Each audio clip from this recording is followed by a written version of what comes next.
Burkina Faso ka senatlo tangana etalon ka capitaine Bertrand Traoré ale sera Bouaké Côte d'Ivoire jamana na yasa ka fara atuɲɔgɔn kan ka tali kɛ CAN 2027.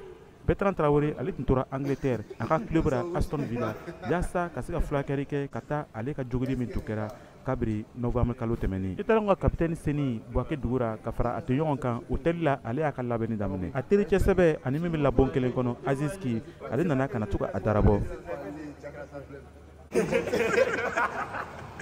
Aziz, ton gars est venu, hein? Ah, il n'a qu'à rester là. On n'est pas heureux de le voir ici.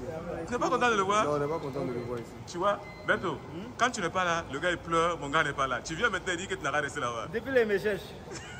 Il ne veut pas dire la vérité. On me dit. Aziz, depuis 3 jours, il m'appelle. Tu es où?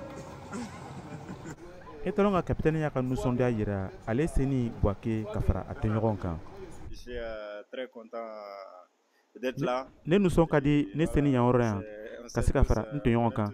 An bɛɛ b'a lɔn fɛn min ye CAN ye Burkina Faso jamana na. O kɔfɛ se ka min fɔ ne ni n bɔɲɔgɔnko kɔni an bɛna fara ɲɔgɔn kan ka se ka senatulonta ɲɛnaman tan.